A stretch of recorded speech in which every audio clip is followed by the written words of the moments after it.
Start on him. Take 50. Hello. Good to go. And you're on. Hi, my name is Aaron Gattenby. I asked you all to come here so I can give my informative speech for my communications class. I would like to talk about stereotyping and how it can negatively affect our communication with others. The Dictionary of Cultural Literacy defines a stereotype as a generalization, usually exaggerated or oversimplified, and often offensive, that is used to describe or distinguish a group.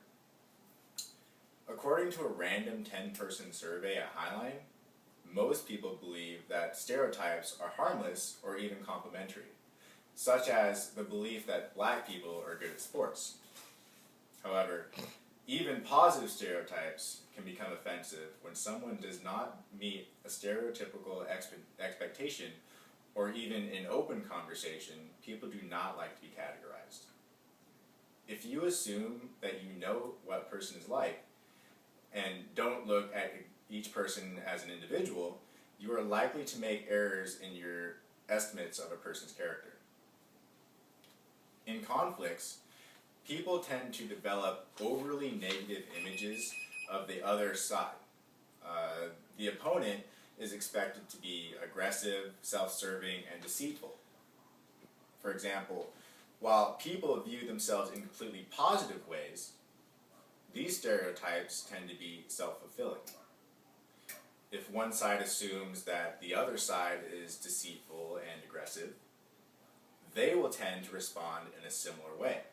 So, the opponent then will develop a similar image of the first party, and the negative stereotype will be confirmed.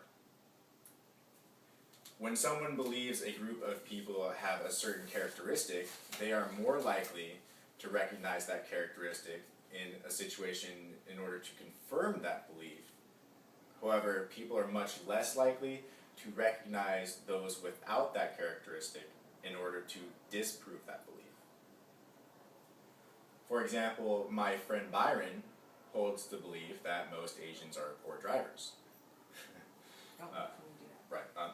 In a situation of conflict, such as when Byron is rushing to work, he may encounter several slow driving Asians. In this stress situation, he confirms the belief that Asians are poor drivers. However, he may fail to recognize those Asians who are driving appropriately because he has no reason to recognize them. Such negative stereotypes make any sort of conflict resolution much more difficult. Lastly, stereotypes are formed by the sharing of other people's opinions, most likely from those whose opinions we value, such as a friend or family member. It is very important to discourage the overgeneralization of a group without personal confirmation, and avoid entertaining those negative beliefs. Because there are few situations where entering a conversation with a negative disposition will be constructive. A first step toward overcoming these problems is becoming aware of the tendency to hold negative stereotypes, and then making a conscious effort to correct those beliefs. And most of these issues can be resolved by the further education and understanding of another group or culture's differences. Often this is done by increasing person-to-person contact between people from different groups, and giving yourself a chance to treat people as individuals instead of assuming that they possess the same characteristics. Stereotypes may seem harmless and fun on the surface, but when you wrongly judge a person before getting to know them, you are already limiting your possible communication, such as with an undeserved resentment, cautiousness, or aversion when communicating with those of a certain stereotype. Thank you. And Doug, yeah, you have to hand back to the audience.